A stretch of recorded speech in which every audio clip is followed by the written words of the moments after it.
For 2025, the Ford Explorer is entirely redesigned and comes with an optional 3-liter turbocharged V6 engine. So what sort of fuel economy can you expect when you're cruising on the highway with this updated powertrain? Well, today we're going to find out.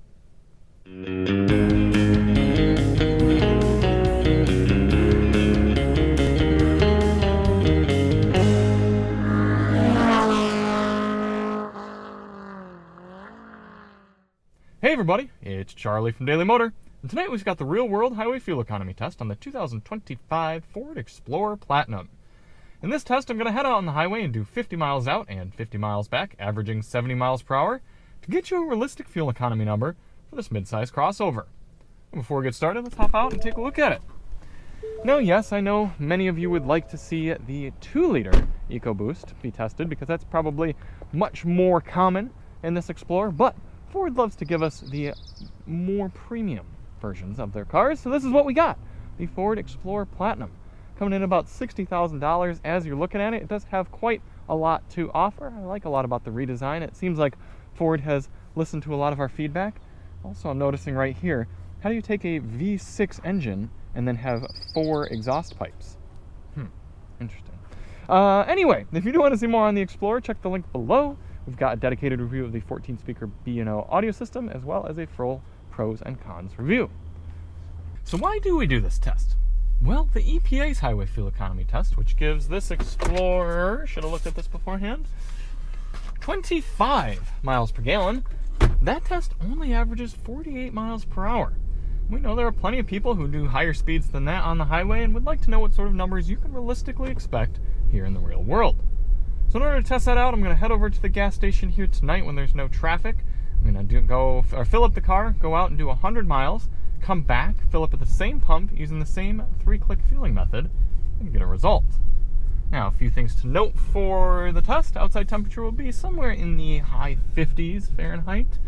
Our tire pressures are going to be set to their door placard, fairly low, 33 psi cold. And we're going to run the climate control at 73 degrees auto. So, without any further ado, let's head to the pump. We are here at the pump. We got our trip computer reset. We put in 4.889 gallons of fuel. Got our GPS reset as well. And we are ready to begin. We do have a number of different drive modes here in the Explorer, including tow haul, sport, eco, normal, slippery, off-road. We're going to do this test in eco. We're going to take it nice and easy over to the highway. It's about half a mile away, and pick up the test from there.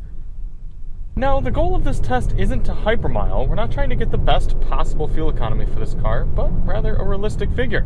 So in order to do that, we're going to get up to highway speed here at a reasonable pace and set our cruise control at a GPS-indicated 71 miles per hour. That should allow us to average 70 over the whole test. I wonder if this Land Rover product in front of us knows that their headlights are off. Probably not. You would think they'd probably turn them on. But they are the type of person to get right over a lane over without even giving this person any room. Okay. I'm one of those drivers. I get it. There was a Top Gear episode that Jeremy said, pretty much if you're not interested in cars, you shouldn't be allowed to drive, because if you're not interested in something, then you're not going to care about being good at it. And that's how I feel about this person here in front of me. But back to the Explorer, getting up to highway speed, very strong with this 3-liter V6. It looks like the GPS is actually slightly higher than our dash, 70 on the dash, giving us a mixture of 70 and 71 on the GPS. Looks like we'll probably actually settle in at 71. Let's see how that does. And I am reminded that we do have Blue Cruise for the first time here on the Explorer, and I am very excited about having that for this test, because if you have not used Blue Cruise before, it is one of the premier ways to pilot yourself on the highway. Look at this. Hands already off the wheel, confidently, no beeps, no bongs telling me I've initiated it or anything. It's simply working. I've heard Blue Cruise has improved over the years, and I am excited to spend this time with it and report back to you all. Other than that, highway noise seems adequate. I do still have the sunroof open in order to shed a little bit more light on the interior here, but I'll get that closed for the final portion of the test. about ready to hunker down. So I'm going to continue on with the rest of the test and catch up with you at the end. I'm going to test out the Bang & Olufsen, or technically B&O, audio system with some members-only tracks. So if you do want to see that, check the link below. In the meantime, enjoy this time-lapse of the entire trip. Also, before I go, let's try this lane change with Blue Cruise. Let's see if it can wedge itself nicely between these two cars. Okay, it's slowing down a little more aggressively than I'd like. I'm going to take over.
Coming into the end of the highway fuel economy test here in the Ford Explorer.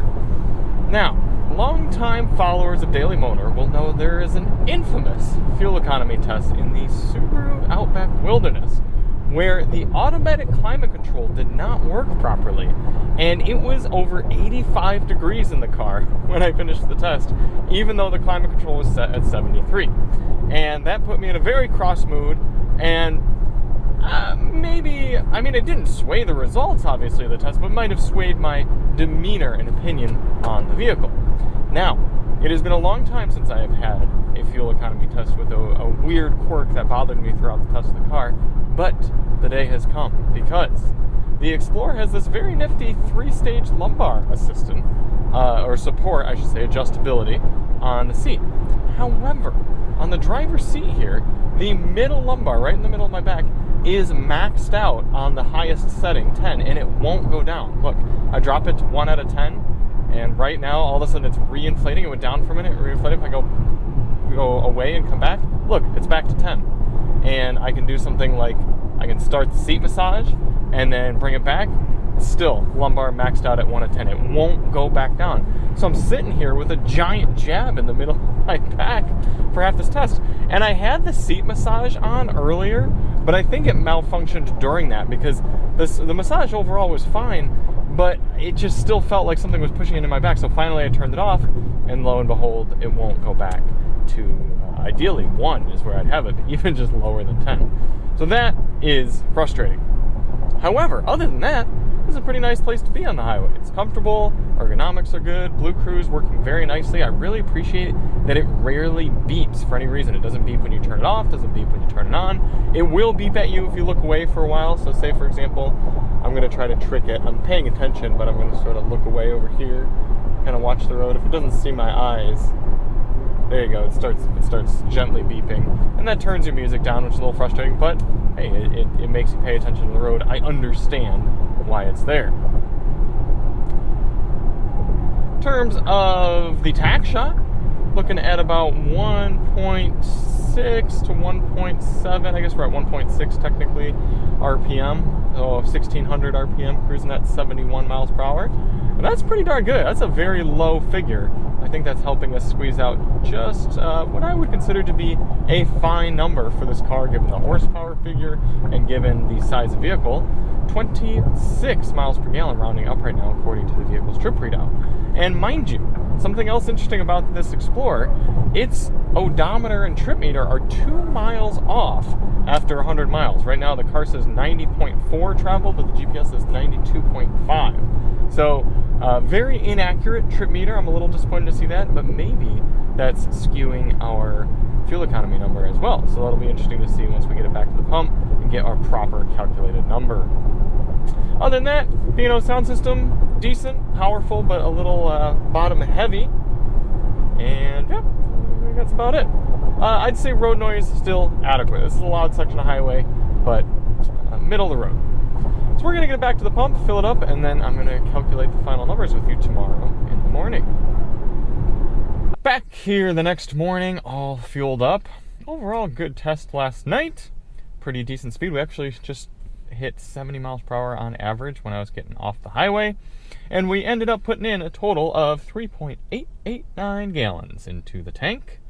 So if we go to our calculator, take 100.3 miles traveled divided by that 3.889, we're getting 25.8 MPG. So honestly, fairly accurate with the car's trip readout, rounding up to give us a total of 26 miles per gallon here in the Explorer Platinum with the 3-liter EcoBoost.